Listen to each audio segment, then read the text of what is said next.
gon' swim, we're gon' thrive. Go, go, go, oh, shout it all out.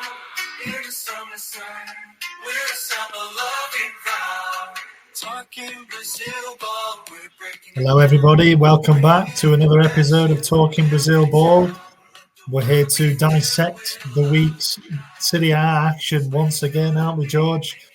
Good evening, George. How are you doing? Good evening, James. Thank you. Yeah, doing all right. It's another week gone, isn't it? It's another week of Brazilian football to look back on. And how are you? It's been a bit like Brazilian weather, hasn't it, James, over the last few days, to be fair. How have you been enjoying it? Yeah, it's been a bit more like it, and for summertime, it's been a bit better than we've had the last few weeks. Have just been kind of cold and wet, haven't they? A bit grey, but it seems to have picked up quite nicely the last couple of days. So yeah, been all right. Been enjoying. There's been plenty to look at, hasn't there? I think I can't remember. I can never remember anymore if there's been 2 or 1 game week. I think there's been one. There was not a full one, was there? But it was. There were some games we last on a Tuesday, wasn't it? Obviously, we're doing it a bit later this week, but I think there was a couple of games on Wednesday, and then there was 3 games on Thursday, and then there was a full match week then over the weekend. What we're going to have a much more in-depth look at on today's show. So yeah, that's correct. Yeah, so there have been a couple of teams have played twice since we last spoke. Some of them just once, but plenty to get stuck into, isn't there? As always, before we do get stuck into that, do you want to just run through the games since we last met the listeners and get everybody up to date on what's been going on with those games that we've mentioned there? Again, James, as always, it would be a pleasure of mine to do so. So we reconvene on Wednesday, the 17th of July. Corinthians 2, Criciúma 1. And Atletico 0, Vasco 1. Into Thursday then, Sao Paulo 1, Grêmio 0, Botafogo 1, Palmeiras 0, which was a massive result for Botafogo at the top there, and Fortaleza 3, Vitória 1. Into the weekend then, Saturday the 20th of July, James, Flamengo 2, Criciúma 1, Botafogo 1, Inter 0. Sunday the 21st then, Palmeiras 2, Cruzeiro 0, Grêmio 2, Vitória 0, Galo 2, Vasco 0, Bahia 0, Corinthians 1, Fortaleza 3, Gio 1, Juventude 0, Sao Paulo 0, and RB Bragantino 1, Atletico Paranaense 0. And the match week rounded up, James, with Cuiabá 0, Fluminense 1. Massive result for Flu, James, to end the week on. Yeah, it was a massive result. It was only their second win of the season, actually, and a first win for Mano Menezes as the manager, and an enormous win, which we are going to touch on a little bit later. First of all, we should probably just apologise to any listeners who've been trying to reach us on Spotify. We haven't been able to. There's been some technical issues, haven't there, George, with the Spotify? There has, James, and just to put it, in simple terms, we can't get into the account, so we can't. I don't think we're going to be using Spotify anymore. I think, James, if I'm right, I think this evening's episode will go on to other platforms. I think we're going to put it on, try that this time. Yeah, well, we'll see. I mean, I don't know if we've quite worked out actually how to get it on other platforms apart from YouTube. I'm not 100% sure. But anyway, it'll be on YouTube as always. So, yeah, if you listen on Spotify, you won't know that we've been kind of curtailed, so you'll just the season would have ended there. You won't get any more updates on Serie A, but anyway, hopefully everybody's been. Hopefully people will have gone onto YouTube, James, and known that it has continued. And like I said, I think I'm going to try put it on. We've spoken about another streaming service, haven't we? So hopefully that will put it on to a wider range of listening devices, however, whatever they call them nowadays. Yeah, we'll give it a go. What have you got on there? Have you got some kind of a shirt on football shirt? Yes, it's a Oh, retro it's a Leeds Leeds one. shirt, James. In celebration of today's away kit coming out, I did a video on my Leeds channel, my Leeds podcast. So I thought I'd put that one on, and it's continued on for talking Brazil ball. So yeah, hopefully people enjoy it if they can see it. I don't think they can really see it, to be Oh, I fair. could just see the 2 stars, and I wondered what it Yeah. was because it looks kind of like a shirt. But yeah, you can see it now. You can see the smiley logo. So I thought obviously we've returned with the smiley for the new season, so new yellow away kit, which we've spoken about as well. So yeah, check that out, any listeners, if you want to. Yeah, it's a very nice It's a kit. it's a lovely kit, yeah. It is a very nice kit. Anyway, moving. Let's dig into the what we're really here for, which is more Brazil ball. So, George, you actually picked out the game that I was going to pick out for the game of the week, which was the RB Bragantino Atletico Paranense game. What did you make of the kits then? If we're on kits, what did you make of the kits in this game? You know what, James?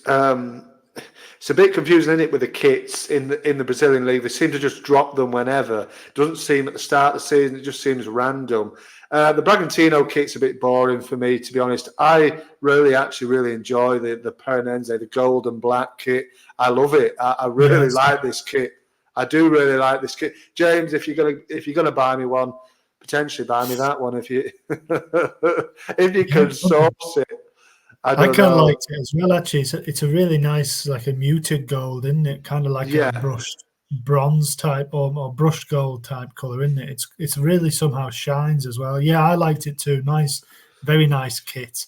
And yeah, I agree on the Red Bull Bragantine. I agree on the Red Bull clubs in general. There's something about them that I just can't quite get on board with. Have they gone Puma as well, Red Bull Bragantino then? Because I know the Salzburg have this year, and I don't know what the other two have done. No, But I couldn't. I just saw the highlights, and they've got a bit of a pattern on the back of it, haven't they? I think it was. Let me see. I think it's still Nike. I think it's Nike. Yeah, I think it's one of them with the tick on the sleeve. Oh, is it? I'm not seeing that. I think so. Yeah, it's got like a red kind of. Weird one, that. It's like a wavy pattern, like a mountain sort of pattern on it. There's no sponsor on. It might be the Rhone. I don't know, but yeah, maybe it's like an interim type one, because that's a bit bizarre, actually, isn't it? There's no it is. It's manufacturer logo anywhere on that kit. I think perhaps they're waiting for a new one and they've just done that themselves. But there we go. It is a bit different, that one. It's a bit wavy, actually, isn't it? Having said that, I said it was a bit boring, but yeah, it's a bit wavy with the sort of red mountains in there on the shirt. But yeah, anyway, I do like the Paranense one. I would prefer that one, to be honest with you. I really do. I do like that with the black shorts and everything. I think it does look smart. It's not the first time we've seen it this season either. But going into the game itself, James, obviously it was Martin Varini's first Serie A game.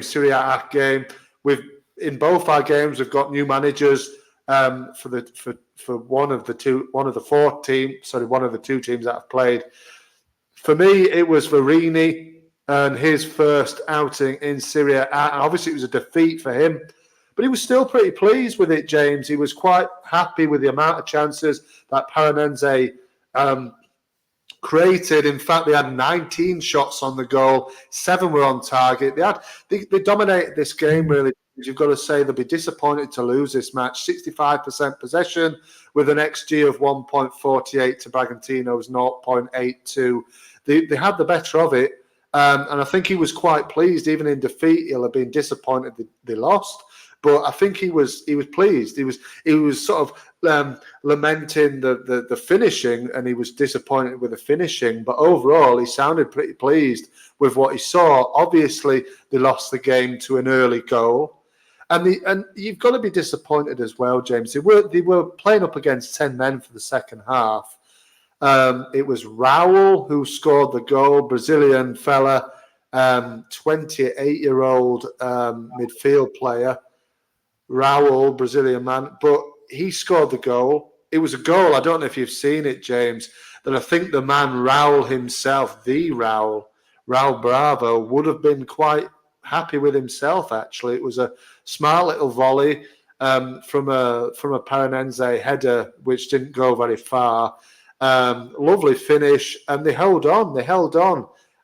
Their manager, Pedro Caxia, he was the Portuguese fella. He was very happy with the way his team, backs against the wall, and ended up winning the game with 10 men. Like I said, with 10 men, the goalkeeper, Clayton Schwengber.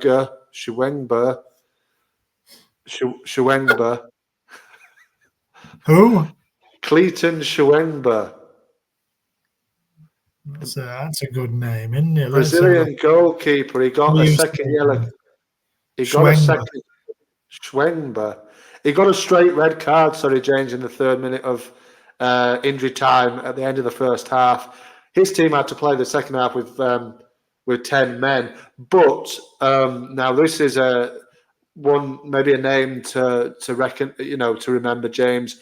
The young goalkeeper, Lucao, came on for the second half, 23-year-old. Only his 4th outing for this season for Bragantino. Came through at Vasco, and he got some plaudits for the way that he played. He pulled off a couple of smart saves. And, he was speaking after the game, actually said how sort of Bragantino prided themselves on how difficult they were to beat at home. And I think he'll be, maybe playing a few more times. Obviously, he'll be playing in the 3 games that your man will be suspended for. Why is he my man all of a sudden? Because I can say his name. Well, yeah, exactly. I can't. Kind of. So, yeah, Schweng, but it's not that hard, is it? Just say it as it is.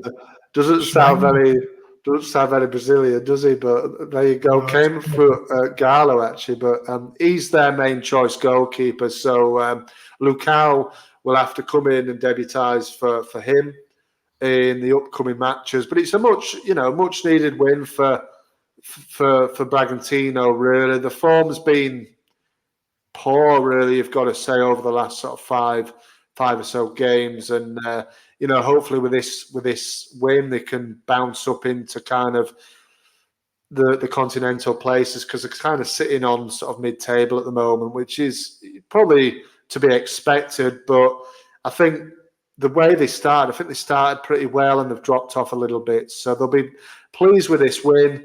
To say that we're playing 45 minutes with 10 men as well. Paranense, like I said, Varini was happy. Signs that there's still life in them. The fans aren't very happy. I think Fernandinho might have been injured for this game, James, and I saw some fans sort of saying there's no team without Fernandinho. He's like the heartbeat of the team, even at 39.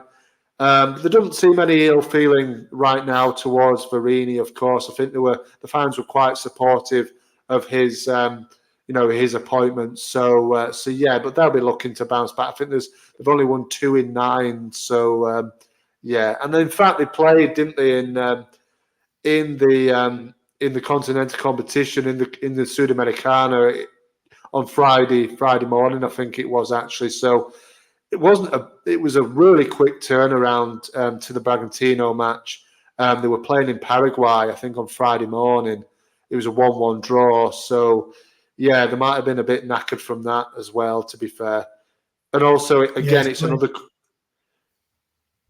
quick turnaround, James. They play again. They play this. I think it's the second leg on Friday morning, and then they play at Cuiabá on Sunday night. So it's, again, the schedule's, it's just crazy.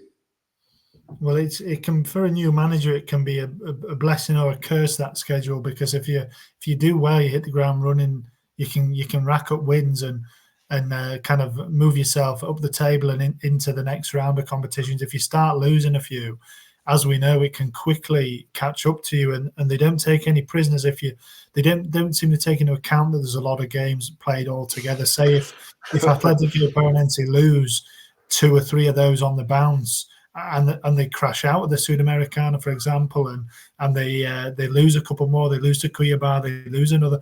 You could easily see a situation where Varini is in trouble, and the fans will turn quickly, and that's just the nature of it. Really, the games come so quickly that you don't really have time to turn around. And it does sound like they were very much on top in this game. It sounds like a quite a decent outing, really, as a debut for Varini, but.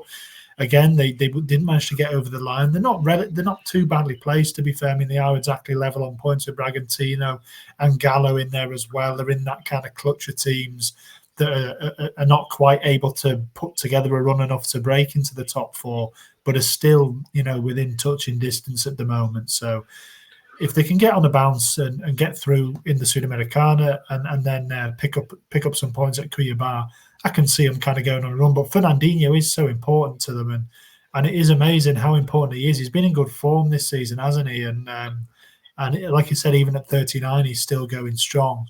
What do you see happening, George? Do you think Varini will kick on, or do you think they'll kind of struggle with those quick turnarounds?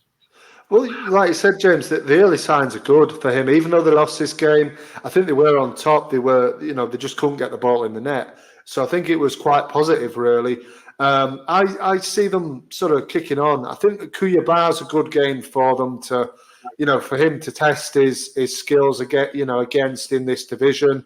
I think if they win that, like you said, I think they can probably bounce up. Also, now goals are a bit of a problem for them. The lowest scorers in the top half of the division. They are looking at Tete. I don't know if you remember Tete. James was on loan at Leicester City, got relegated with them, didn't have a good spell there, and he's at Galatasaray now. I think they're looking, Paranense, at trying to bring him in on loan. So that'll be one to watch. But they definitely need some more goals in the team.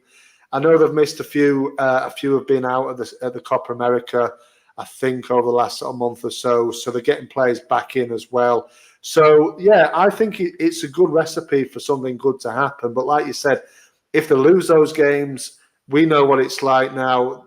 They're not, like I said, they're not very forgiving. They'll 3-4 games without a win, bang, you're out of there. So, yeah, the fans do seem to turn very quickly as well. So you don't get much time. He needs to win one quickly. Hopefully from their point of view, it'll be getting through in the Sudamericana and then following it up with a Brazilian win against Cuiabá. But let's wait and see, James.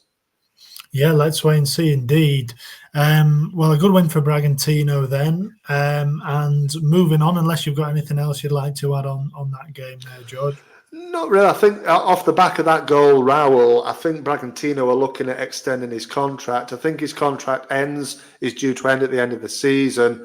I think he's there behind me celebrating. I think they're looking at extending his contract, James. So, a good moment for him. And like I said, it was a lovely goal to win that game. But they need to, like I said, they need to kick on as well. But yeah, all round, it was a good match, I think, in all. Yeah, and a nice goal indeed from Raul. And well, from one manager making his Serie A debut to another one who was new in the job, but with markedly more experience of the division already. So I think we spoke about Roger Machedo last week, I think, didn't we, getting the job at Inter? So taking over from Juventude, obviously replacing Eduardo Coudet at Inter. So I focused on the Botafogo Inter game, and actually it was exactly the same result. It was a 1-0 home win, Botafogo the winners, and obviously again the new manager coming away with a defeat on his first game. I think, to be honest, it was a slightly different story of the game. The stats, when you look at them, were relatively even, but if you watch the highlights back, it seemed that Botafogo were well on top. To be honest, they forced the keeper into quite a few saves. Sergio Rocher, who I think has been away at the Copa America as well, he's been Uruguay's number one in the past, Rocher, but he kept them in it, really. Gabriel Machedo, who is a former Sevilla defender, made a really good last ditch block on the line. So it was all a bit last ditch really for Inter. They obviously haven't been in great form coming into the game, hence the need for a new manager. And eventually they just couldn't hold on. It was a nice goal in the end to win it. Luis Enrique, who again is behind me, who seems to be making a difference. He perhaps hasn't been quite as impactful as we might have expected when he joined from Betis, but it does look like he's going to be there for the whole season now. So again, he didn't bring out his mask. Disappointing. Yeah, but he did celebrate kind of like you see with glee. It was a good goal. I mean, I just wanted to point out with the goal, I seem to mention him quite a bit, but it was again a really nice bit of play down the left by Cuiabano, the left back, who listeners will know that I've been banging the drum about for a little while. I think it was a really good pullback because he doesn't get the assist in the end, which is a bit unlucky because I think it takes a nick just before he gets to Enrique, but he just puts it into an area, gentle ball, like one of those where the defenders are going the other way. They're expecting him to whip it across the face of goal. And he just pulls it behind them, drags it slightly, and they can't. It's right next to them, but they can't reach it because they're facing the other way. They can't swivel in time. And it was just perfect for Enrique to run onto and just dispatch it left-footed. Really nice finish. And it seemed like really a kind of a routine win in many ways for Botafogo.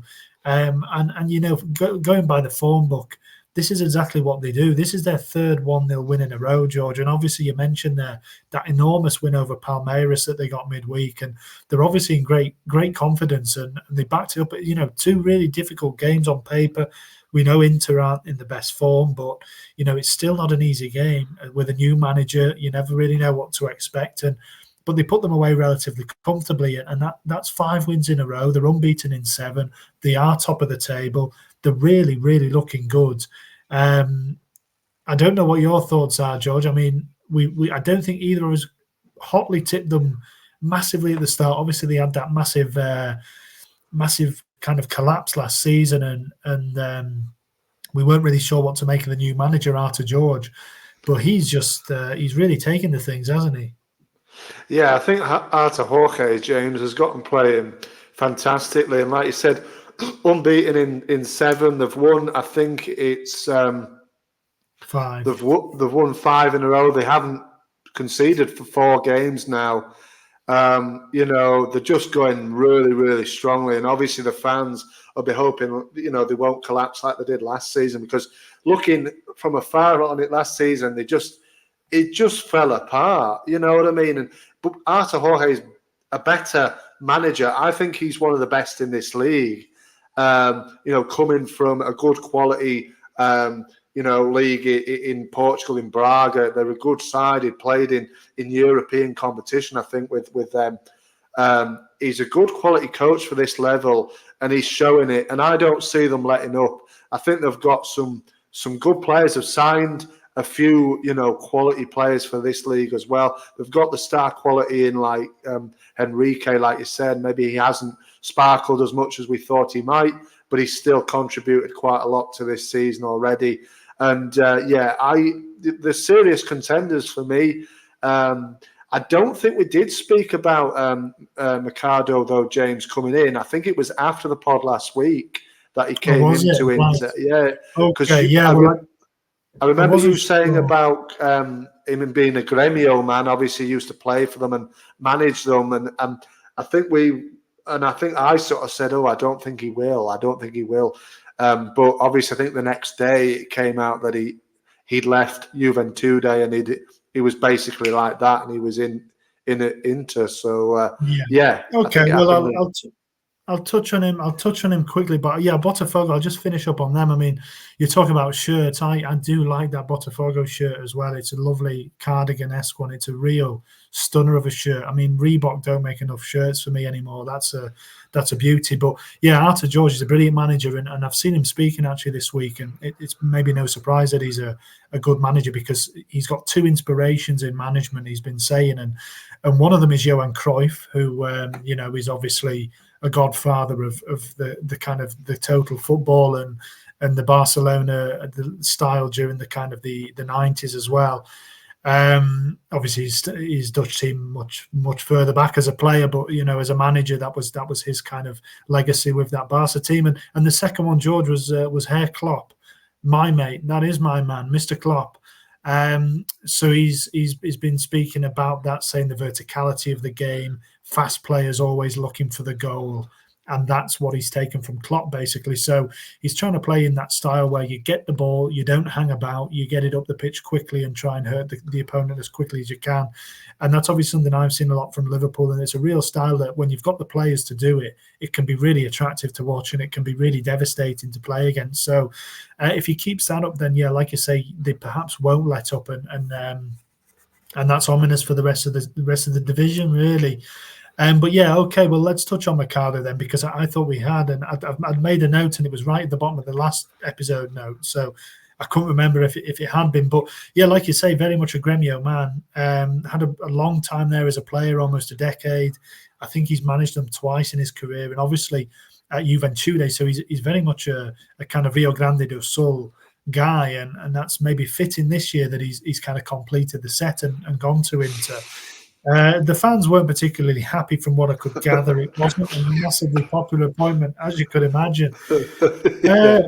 But in some ways, I think the main trouble was not perhaps his Gremio background. I mean, I'm speaking as an Inter fan, but not from a position of massive authority. I think the main issue was perhaps that he's not a particularly top manager. I think he's done all right where he's been. Obviously, the fact he was at Juventude recently possibly underlines that. I mean, for my money, he'd been doing a brilliant job at Juventude this season, and I think they'll be absolutely gutted to lose him. But I think it was more that that they'd been used to a period of relative stability under Coudet and pretty decent results, really, for the most part. Obviously, things had turned sour, but I don't know. I get the impression that they were expecting maybe somebody a bit more high profile. I'm still waiting to see where Fernando Diniz ends up. I thought this could have been one for him, to be honest, but obviously they've gone in a different direction. But he'll need time, like they all will, and unfortunately he won't get it. And Inter look just like they're struggling a bit at the minute, just to kind of to really get a foothold in the table. They just seem to be. I think I saw that the president was saying that they might have to move again from the home stadium, the Beira Rai, because it's still a little bit struggling with the flooding, or I think the pitch is tearing up and that kind of thing because of the still water in it. So it's obviously a difficult season for them. They've still got those games in hand, but they are struggling in the bottom half now. And Machedo, is he the right man to do that? I'd like to think so. I do think that he deserves the time and he deserves to make this step, having done a good job at Juve. But I'm sorry to say, George, I think it's going to be. It feels like one of those that's destined to fail from the beginning. Really, I don't know what you think of that appointment and his chances of doing well at Inter. Well, yeah, I agree, James. I think he's done a fabulous job at Juventude, and he should be commended for that. And he's obviously got a job at maybe would see in a higher team, a bigger club, but they are really struggling. I know they've got games in hand, as many as 4 games on some teams in the league, but look, they haven't been winning games, and it's been a really difficult time for them. And like you said, they haven't been able to play in the home stadium as often as they probably would have liked. But there's no there's no wins for a little while now, and they really need to get going. And Machedo, hopefully, like you said, I hope he's got given time, because he did a good job at Juventude. But like we know, I don't think he'll be given that. I think, again, he needs to win a game quickly. Otherwise, it's going to be curtains. And it's going to turn nasty pretty quickly, because they're only, 4 points ahead of the relegation zone, James. And I know, like I said, they've got games in hand, but that's not points on the board. They could easily lose them 4 games and end up in the relegation zone. Something needs to change quickly. They need a win quick. Well, I think that the problem is that you're coming from a position already as a new manager of a difficult situation to come into. Like you said, they've not won in 10 in all competitions. They're 8 without a win in the Brazilian Serie A. They do have players missing through injury, which I think it is important to say. But you come into that as a difficult situation. As a manager, you want to have a credit in the bank, and Machedo's coming from a position from a rival and from a big rival historically, and that puts him at a disadvantage already. So it won't take long for the crowd to start to turn. You always have to work to get them on more, to get them on side. And obviously, as we know, they don't get given time anyway. So anyway, we'll wait and see. They've got Bahia away on Sunday in their next game, so not an easy one. And then Palmeiras is the one after that. So a couple of tough games coming up for Machedo, but we'll see. I hope they can turn it around. But this one wasn't their day. Botafogo kind of cruising to victory. So, George, there's the 2 games of the week, 2 1-0 wins, 2 new managers tasting defeat. Let's move on, shall we, to the awards and give those out. And this will be a happy one for you, George. Another win for Galo this week. And they have clinched the Player of the Round award as well. And it's that man Hulk, who I know you're a big fan of. And he was relatively unopposed this week, I would have to say. I don't think anybody really tested him for that Player of the Round crown. But yeah, Hulk.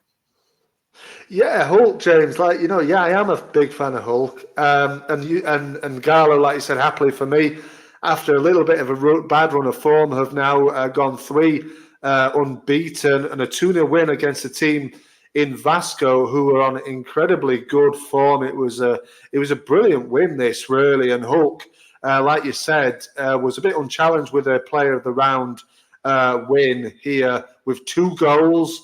Nobody else really beat it. It's about time that Hulk showed up, to be fair, in this season. He's talked a lot, I think, really. He's the club captain. But he hasn't been doing his talking on the pitch. He's gone a bit quiet. But this game, he exploded again and got Galo a much-needed win. The 2 goals themselves, James, weren't anything special at all, to be honest with you. I think the second one in particular, he capitalised on a Vasco error. It was like a blind pass to the back. Hulk out-muscled, of course he did, the defender and the goalkeeper. He just barged him out the way and blasted it in. He didn't tap it in, he just blasted it in. And there was a bloke in the crowd I remember seeing with a little toy Hulk toy, which I thought was a little bit silly.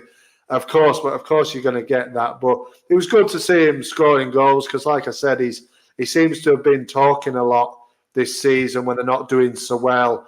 But about time he came. And that's only his 4th and 5th goals of the season, James. So he needs to step up, in my opinion. But he did in this one, and he got his team the win, which was good to see. I think you actually called him out last week, I seem to remember, for talking a bit too much off the pitch. And obviously he's come back and answered that. It's funny we see these toys in the crowd, isn't it? Last week we were on about Minions, or maybe the week before. Yes. This week it it's was the a couple of weeks ago. There was a new film out as well, I think, Despicable Me 4. I saw it on the dodgy stick. But yeah, I didn't watch it, I must clarify. I just saw it pop up. That's what you say, James. That's the official line anyway. Yeah, Hulk, I mean, like you said, 4th and 5th goals of the season, probably not as much as he'd have liked at this stage, but he has got 13 now in the calendar year, which is obviously the season in all competitions. That's level with Paulinho, who again probably hasn't scored as many as he probably would have liked, but he's a joint top scorer, those 2, and they're the ones who, if Gala are going to have a better season than they look like they are having, need to step on the gas a bit more as well. But yeah, he's actually scored 4 in, I think he's got 4 in 5 now, Hulk, actually. But I think he's got 2. It's a bit of a funny one. I think he scored 2, then he didn't score for 3 games. Then he scored 2, obviously, in this game. So he's either scoring 2 or he's scoring nothing at the minute. And obviously, you'd rather him scoring 2. But I did see him talking again after the game, actually. I know, obviously, you're calling on him to do his talking on the pitch, which he did. And then he proceeded to do a bit more off it. So he said, I was pushing myself a lot today. I had more freedom. And I participated more in the game, he said. So he felt, obviously, that he had a bit more free reign to do what he wanted. I don't know if Milito changed something and let him have a bit of more free reign. But as you said, George, big win needed for them. They were actually below Vasco at the start of play, which is quite incredible given how Vasco's form was looking a few weeks ago. Where do you see them going from here? Because Melito, I think, we were both thinking, I think, that he was probably on the edge of being sacked. I mean, in some ways, he's a little lucky that he hasn't been. They are 10th. And I think prior to the season, they'd have been really probably expecting to be in the mix for the title. Not that they can't push on again, because there are teams ahead of them who will probably, you'd expect, drop more points than won't. But, he's probably a bit lucky, isn't he? I'd say so, James. Yeah, definitely. I think there was a game, the game before Sao Paulo, before, coming off the back of those two heavy defeats against what you would say before the season started would be title challengers in Flamengo and Botafogo. They lost those games heavily, and then they beat Sao Paulo, which was a massive result, and then they've gone on and kicked on and drawn with Juventude and then beat Vasco. So, look, it's amazing in the table, 25 points. They're sitting in bang on mid-table with a goal difference of 0, scored 25, conceded 25, James. It's bang on average. And they've got 25 points. It's incredible. It's incredible that. But like I said, before the Sao Paulo game, I'd have said if he loses that, he's gone. They've stepped up. Sounds like Hulk has consciously known that he's not giving enough to the team, and now he's stepped up with those 2 goals. Hopefully now they can kick on. Paulinho, like you said, needs to have a better time of it than he is doing, although he has got 6 goals. He is, I think, our top scorer. Yes, he's a top scorer, 6. Hulk's on 5. Vargas has got 4. They need to score more goals, but it's looking better than it was, with unbeaten and free, 2 of them being wins. And like I said, Vasco, no mean feat at the moment to beat them, and they went and did it. They were unbeaten, James, and coming off a 4-game winning streak. To end that was quite something for Galo. I think they'll take a lot of confidence from that, to be honest. Yeah, and it's worth pointing out they've got Bernard back, who's an ex-Brazil international Everton player for a couple of years. He's back. He's only 31, unbelievably, actually, Bernard. I remember him from the 2014 World Cup even, and he would have been a young player then, but he's back. He's a Gallo lad. He's from, I think he's from Belo Horizonte, came through at Gallo, so he's back to help as well, which will make a difference. On the flip side of that, like you said, Vasco in perfect form, really, and this will be a slight blow to them, but not a terminal one, and it's another ex-Brazil international on the pitch, in fact 2. So Coutinho finally made his debut after weeks and months, really, it feels like, of waiting. So he got 25 minutes off the bench. And Teixeira as well, Alex Teixeira, who I think played for the national team, he must have done, played as well. I think he got the last 12 minutes or so. So, yeah, good to see some big names on that pitch as well. And Coutinho obviously may need a bit of time. Rafael Paiva, who is still there at Vasco as the interim, kind of pleaded for patience after the game and said he was pleased with Coutinho. So we'll wait and see. I mean, obviously things are still rosy for them for the time being. Yeah, definitely. I mean, Teixeira, he's not actually a full Brazilian international, James.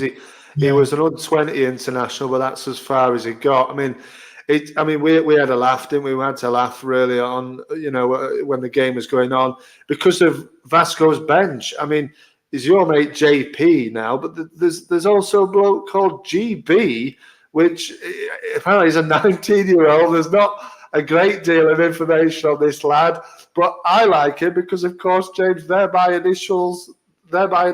So I thought, GB. Go on, lad. Hopefully, he'll get on for a game at some stage. But it's quite something. He's already played 2 games for Vasco, but not any Serie A experience as of yet. But he made the bench for this game, which I just find it quite funny, really. Yeah, it is a funny one. I mean, it's a shame the other chap's not called JB, isn't it? But JP's close enough. We'll take that.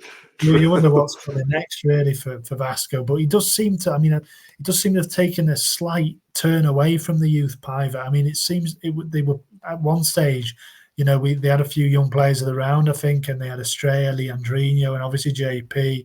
few others who were coming through, and they seem to have just turned away from that a little bit. They're not getting on the pitch quite as much. And obviously Coutinho coming back to Shearer, these are older players. So you do wonder whether that maybe he should have just carried on doing what he was doing. But anyway, they're still in a good position. I think that they're well safe of the relegation zone at the moment. So they won't be too deterred by that. But yeah, well done to Hulk, who is the player of the round this time.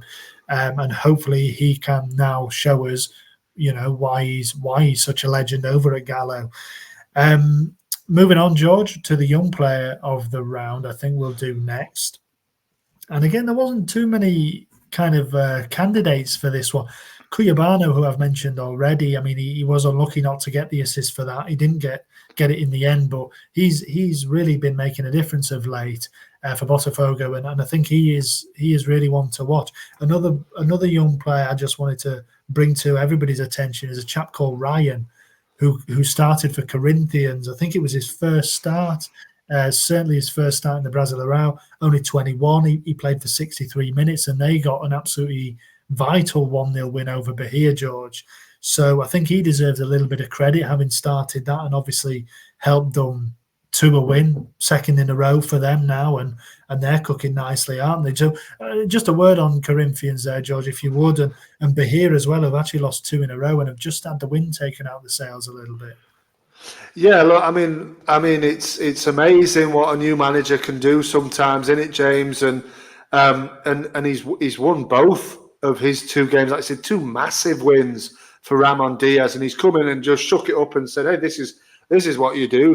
This is how you win a game of football." And they've gone and done it. And look, they shouldn't be down there. They've got a good team at Corinthians, really.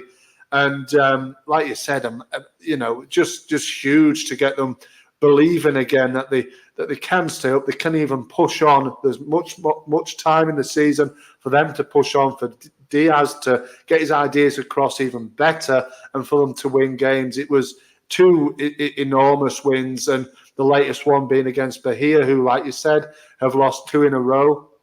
Bit of a surprise against Cuiabá, to be honest, to lose that one at home as well, but then to follow it up with another home defeat against Corinthians. They'll be disappointed, although they know that maybe they'll be, they shouldn't be anywhere near where they are at the moment. They're currently sitting in 6th position, but little downturn in form. Maybe Rogério Ceni's magic is starting to rub off. The magic is starting to rub off a little bit, and he's starting to see the reality of what this division is, because they're definitely not one of the high-profile teams in this league. They started it incredibly well. It is worth noting that, and I know he didn't make a huge impact on the team, but Oscar Estupiñán has, of course, been recalled by Hull City, so he will take part in Hull's, championship campaign as opposed to Bahia's Brazilian Serie A campaign. So, good player. I like him, but he'll be playing for Hull instead of Bahia. And they need a win, don't they? They need to come back with another win. It's a big game against Gio. Expectations would say that probably they need to win this game tomorrow morning. Yeah, for sure. But so yeah, that was Bahia, and obviously Ryan. Congrats to him. One to look out for in centre mid for Corinthians.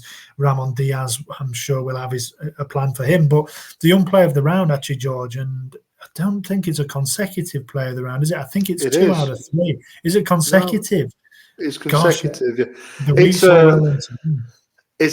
Talking Brazil ball first, James. He's won it 2 weeks in a row. We remember he scored 2 in 2 now.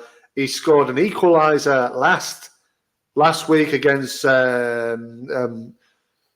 Kuchuma. Yeah, he played 29 minutes of that game.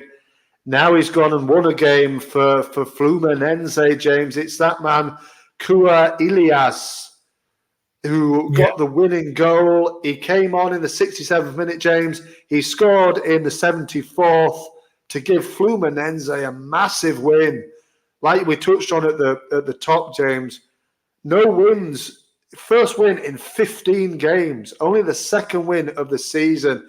embarrassing stats, really, but you can only deal with the here and now. And the here and now is they've won a game of football, and Ilias has won it for them. Yeah, like you said, a huge impact from the young man. I don't think he was a player that he certainly wasn't on my radar at the beginning of the, or even 2 weeks ago. And that's not saying an awful lot. I do wonder if the more kind of hardcore fans have been keeping tabs on him, but I haven't seen any noise about him, to be quite honest. I mean, the one last week was a very opportunist goal. It was just a tap in, but as we mentioned, he came off the bench. I think he had 8 shots in his time off the bench last week. This time he just had the one. It was decisive, and it was a better finish actually than last week. He did really well to control. Again, it was a nice kind of low ball across from the wing, and I don't know who it was. The flu player did well to dummy it and just leave it for Elias, and he rolls it in side-footed. It's a decisive kind of finish, and yeah, fair play to him. He's really stood up when obviously they've been in massive dire need of something, and he's obviously not on his own, but his goals have earned them 4 enormous points, which have taken them off the bottom of the table.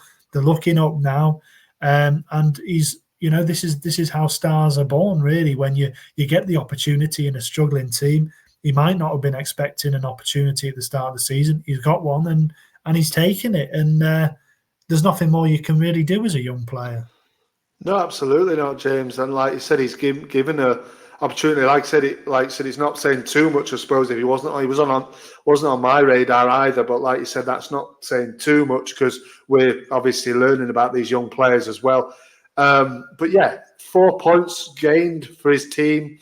2 important goals at important times, later stages in games as well. Like I said, he'd only been on 7 minutes or something like that, and he's scored the winning goal. And like I said, it was well taken. And you've got to say fair play to him. And I think Menendez has definitely prioritised the younger players in the squad. Rather than Denise did before him. So maybe that's giving him some good. Well, it obviously is. I mean, 4 points in 2 games is better than anything that came before. I think, really, if you look at it, no wins in 15 before this game or 14. This being the 15th game is absolute madness. And I think they're looking up now, definitely, James. I think we'll see an upturn with them. I still think they'll get relegated, but I think it'll be tight. And players like Elias will definitely be looking like he's going to be very important to whether they can stay up or not. They're still a way off. They're still 6 points off safety. So there's a long way to go yet, but it's good steps. Yeah, they've also got Palmeiras next, so it's not. It would have been perhaps better for them to have a bit of an easier game to consolidate that win. Instead, it's probably going to be tricky for them. But I think Menezes.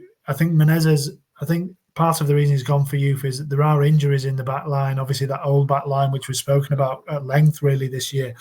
But it's worth mentioning that Thiago Silva made his debut in this game, and that was the big story of the game. A bit unfortunate for Kao Elias, really, because his kind of big moment with the winning goal was a little bit overshadowed, it seemed, by the return of a football great, really, in Thiago Silva.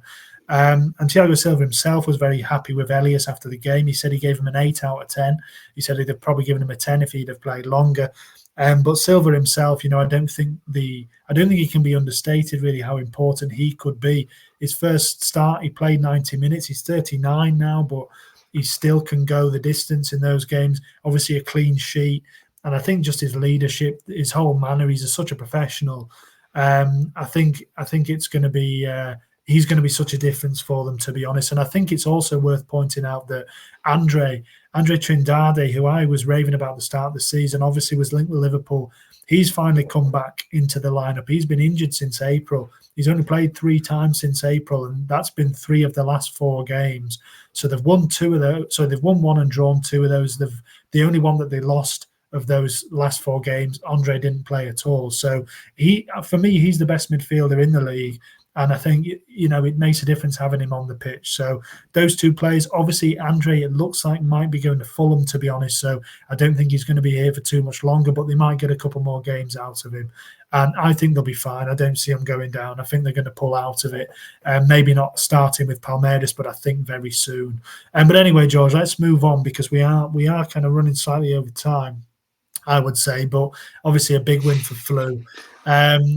Goal of the round is next. And I think this one was relatively straightforward. There were a couple of nice ones.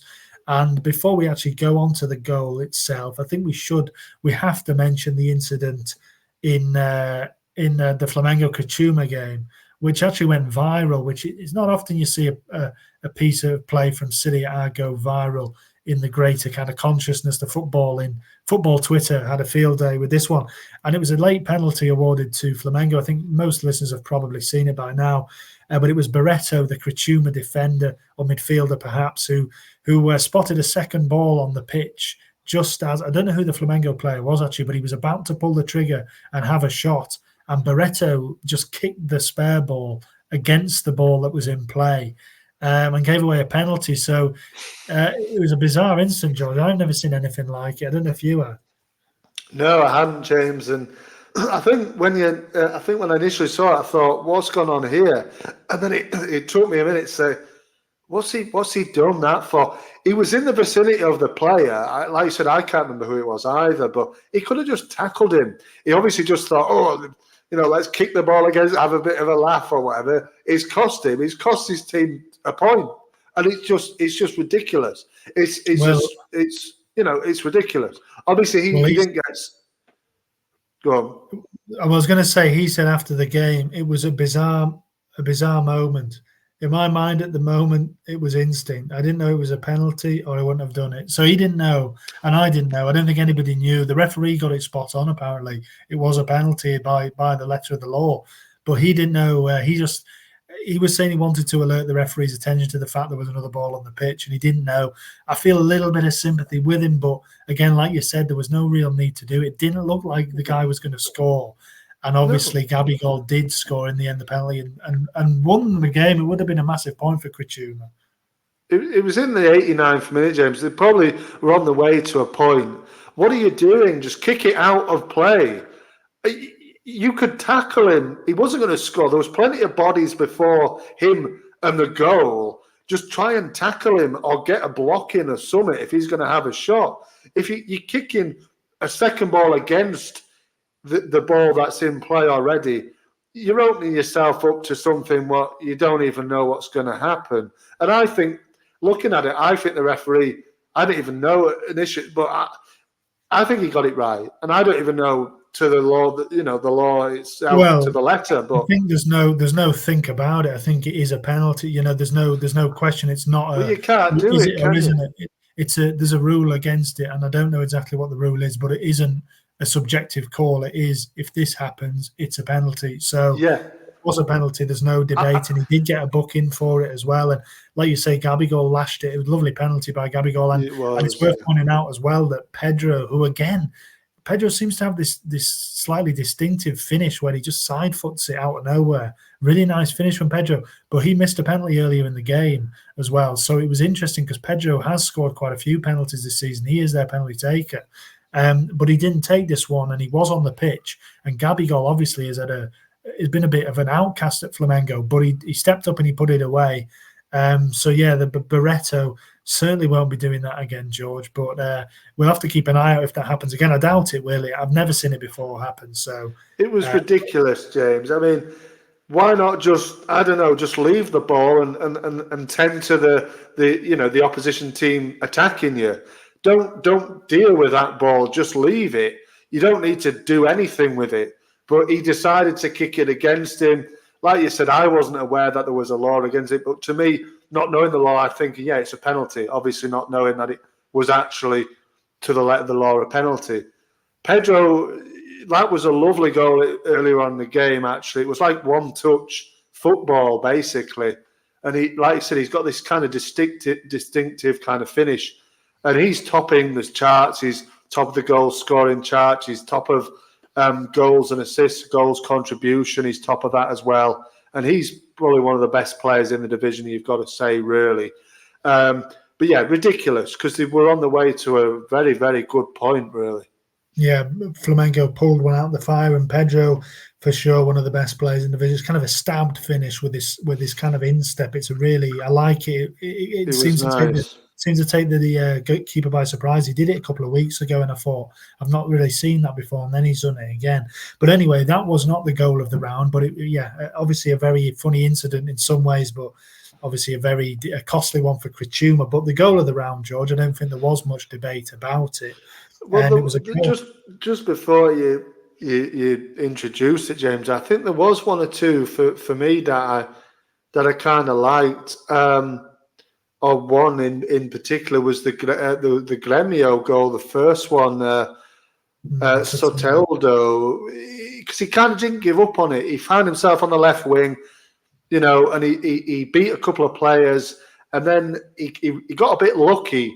I think one of the Vitoria players could have kicked it against him, and he got a bit lucky, but then he just sort of lashed it in the bottom corner. I thought that one was quite nice. But you're right, there wasn't much more. Like Pedro one was nice, but there wasn't much more to go off, really. They were all pretty standard. But if you want to, introduce the one that actually in the end won it. Yeah, well, there were a couple of other ones. I was just, I don't think there was debate because there was a couple of nice ones. I also like Gabriel Menino, the winner for Palmeiras. So he kind of played a 1-2 accidentally with the defender and then lashes it in. Oh, yes. Angle, good goal. Pochettino, I like a diving header at Fortaleza. But the winner came in the same game as that, and it was a goal by Ronnie. And it was Atletico Gio who seemed to score some great goals. We've had a couple of goal of the round winners. I think 3. I think they won it last week. Shaylon, wasn't it? Shaylon won it last week. Fernando won it before as well, but Ronnie becomes a third winner for Atletico, and I think it's probably in all of those games. I don't think they won one. Actually, no, they did win one. They beat Fluminense in that first one, but anyway, they didn't win this one. They lost 3-1 against Fortaleza, but the goal itself is a really nicely timed volley. And again, it's kind of an open side foot, isn't it? The ball comes in, and Ronnie just kind of opens his body out and kind of a right-footed, guided volley into the top corner. It's a really good goal, wasn't it, George? It was lovely, wasn't it? It was crossing from the left-hand side, really controlled, like I said, controlled, volleyed finish into the top corner. They really need to. They score some fabulous goals, James, but they really need to win some games. I mean, they've got the new manager in, haven't they, Mancini? Wagner Mancini, but it hasn't really seemed to have made a difference. They've lost 5 in a row. 3 of them have been 3-1, and they've no win in 9. So the now at the bottom of the table, they've been overtaken by Fluminense on the same amount of points. But come on, they really need to step up. They've got a game in the early hours of tomorrow morning, as of recording, James, against Bahia. Bahia, like we've covered, are on a little bit of downturn of form. It's maybe an opportunity to arrest this horrible run. But Ronnie, really nice goal. He's on loan from Corinthians, James. Not a really young player, 25. First goal of the season. Second goal of the season. He did score in the local competitions. First goal in Serie A. He scored 10 appearances so far for Gio on loan from Corinthians. Lovely goal, but they really need to step up now. Yeah, Mancini was this didn't sound like good quotes to me. He said it was a start that I didn't expect. Basically, that was his kind of quote, and I just don't think that's good enough. I think they were in bad form, obviously, when he took over, and he had to expect it. Really, they've just come up. I think they have high expectations. Obviously, the fans have been really disappointed with the way things have been going, but that's the reality of it. They're a new team in the division this year, and I think with that kind of attitude from the manager, it sounds like he's just a bit stunned. And they need more. There's moments. There's one thing pulling moments like this one from Ronnie out of the bag, but you need to be a bit more consistent. But anyway, they do win the goal of the round for a second week running. Won't be much consolation, but anyway, well done to Ronnie, because it was a nicely taken goal. It was a lovely goal, James, wasn't it? Yeah. It was. I think on the flip side, we have to mention Fortaleza, because they really are slowly becoming the story of the season in some ways. They've overtaken Bahia now, who were probably held that mantle ahead of the last couple of game weeks. I think they've won 4 in a row now. Yeah. Vojvoda is doing a wonderful job there. They obviously won this game 3-1. I mean, we didn't see it coming from Fortaleza, but they've kind of snuck up there, haven't they? They've capitalised on probably a couple of poor results for Sao Paulo. Bahia obviously dropping off. Paranense changing manager, Bragantino up and down, Gallo in a bit of a disappointing situation, Inter as well, and Fortaleza have kind of come in and filled that gap, haven't they? Yeah, they're quietly going about things, aren't they, James? And like I said, Vojvoda, the Argentinian manager, is doing a great job. 2 consecutive 3-1 home wins, and they go up against Criciúma tonight, as of recording, late tonight, 11 p.m. So it'll be interesting to see whether they can make it 5 wins in a row. I wouldn't, I'd probably say they're good for that. Criciúma are on bad form. So very, very incredible. And, and yet we've never really touched on them in the pod. It's been one of them teams who've just quietly levitated up into the Libertadores places. And it's, we're going to have to give them a little bit of airtime, I think, James, to be honest with you. We 100% are. And what I did want to give airtime to, we talk about kits. Anybody who listens regularly will know we do enjoy the kits. And I don't know if you kind of clocked this one, George, but this was, I mean, it's the third kit, Fortaleza's third kit, this. But it's a really lovely shade of blue. And it's actually, I thought, looking at it, that looks like a France strip. It looks like the France strip from a couple of years ago with a dark blue shirt, white shorts, and red socks. And it actually is a homage to France there. I mean, anybody who remembers our initial pods about where we did an overview of the clubs of Serie A might remember that Fortaleza were named after something to do with France. I think the founder it's the flag colours, sorry, are after the French flag. The founder, whose name I'm not sure of, spent some time in France when he was younger, so he just decided out of nowhere, seemingly, to colour the club badge with the France colours, obviously red, white, and blue. And the badge on this kit is a special badge. It looks like a France flag. It's not the normal kind of triangular badge. It's just like a France flag with Fortaleza on the top, and it's even actually got an imprint of the Eiffel Tower on the middle side of the kit. So it's kind of very much a France kind of homage. And I saw the official Twitter account posting after the game that, in honor of the Olympics in Paris and everything, they were wearing this kit. So I think that was the reason, because they were at home. They didn't necessarily need to wear the kit. So I think they actually did want to give a nod to the Olympics beginning and wear that kit. So yeah, nice little touch perhaps from them. I mean, all completely pointless really, because the club itself, I don't think have any real links to France, but they've obviously adopted that based on the founder and they've gone with it. So yeah, fair enough. It's a nice kit. Yeah, I noticed it as well, James. I didn't know the story behind it, so thank you for informing me and the listeners about that, because I did clock it. I thought, they're at home. Why are they playing in a change kit? But that obviously explains it. So thank you for informing me about that. I didn't know about it. We've spoken a lot about kits today on this episode. So yeah, fair enough. It's always a good point to discuss. Like you said, we both enjoy our football shirts and kits. It is worth noting as well, I think, Bahia, who are also in the north, aren't they, James? They also share the same colours, and I think it is potentially a link there as well, possibly, but I'm not 100% sure on that. But they are also in the same region, aren't they? So there you go. But yeah, Fortaleza are doing incredibly well, aren't they? Yeah, they are indeed.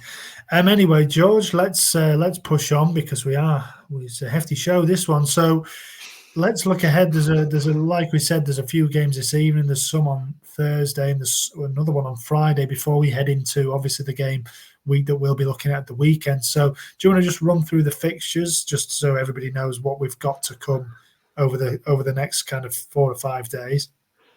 Absolutely, James. Again, it would be my pleasure. And we're going to go and feed the ducks in a minute. So today, as of recording, Wednesday, the 24th of July, I'll do it without the music for now. Krishuma host Fortaleza, who we have just been speaking about, 11 p.m. Also, 11 p.m. Forget it.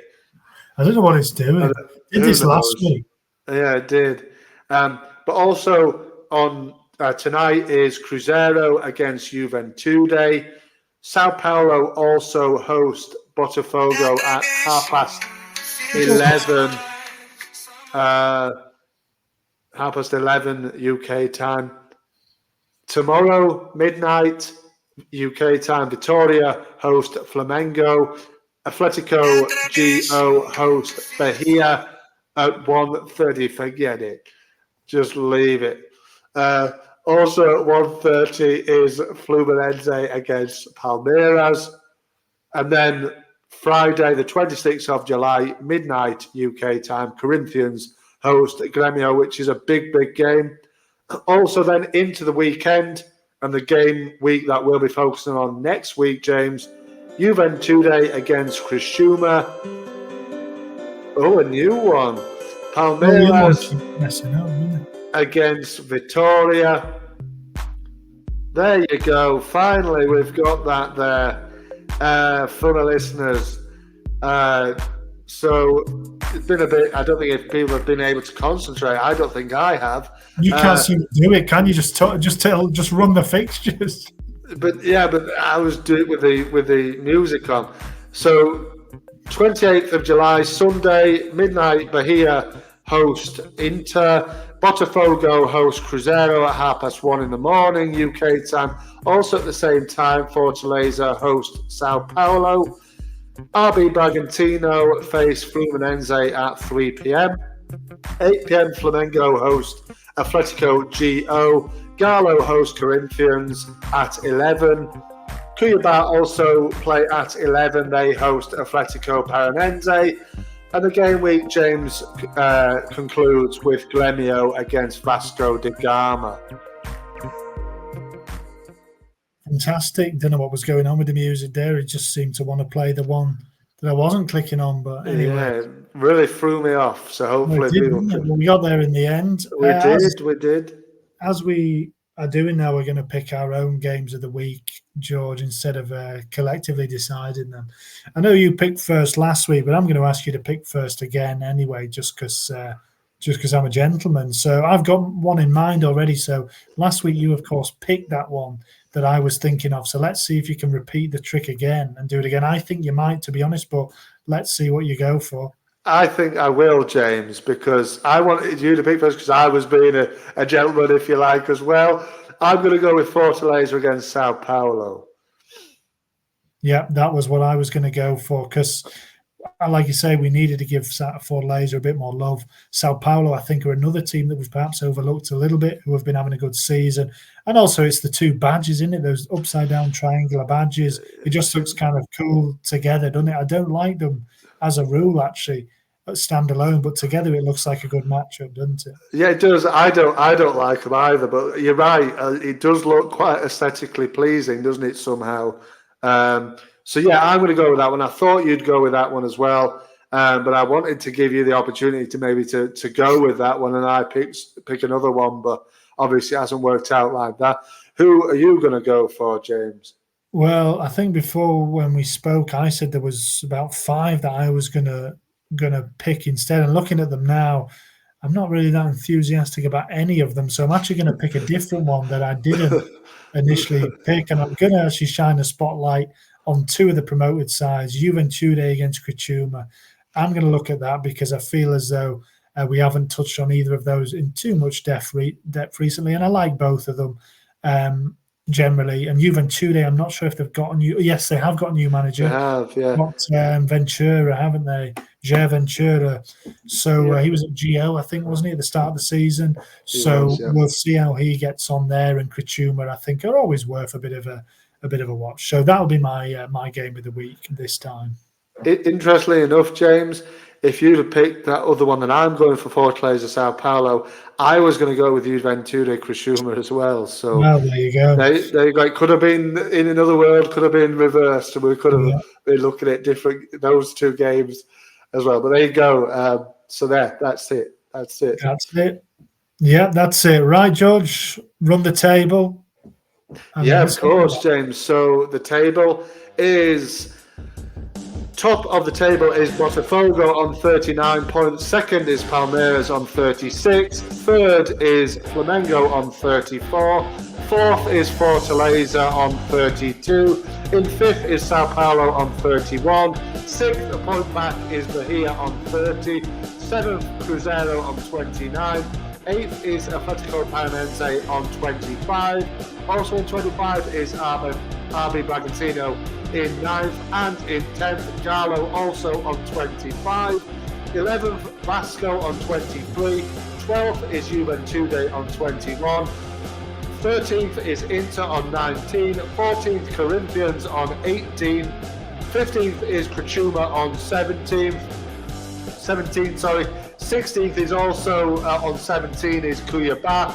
Into relegation zone, James, 17th, Vitória on 15 points.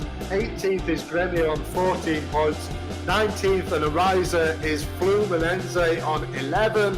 And popping up the table, no wins in a long time now, is Atletico Go on 11 also. Yeah, plenty to keep an eye on. Another thing, that Sao Paulo Fortaleza game is 4th v 5th, isn't it? So, the real standout, I would say, of next week. So we've got that to look forward to. We've got games to look forward to over the coming days, haven't we, George? So we'll take in all of that and see what happens for next week, won't we? What have you got planned? Well, watching the football, I suppose, James. As always, we'll keep an eye on the football and see how it all goes. Talking Brazil ball, we're breaking it I do. Yeah, I tried to time it again to get it in for the talk, but the music's been a bit messed up, hasn't it? There'll have to be an internal. It has, yeah. I think people have heard this sort of initial start enough times today, haven't they? Yeah, deja vu. You'll be reeling off the fixtures, won't you, soon? I think so. I'm just getting confused with that. Just skirt over it if you want. Have a look at it yourself. I do.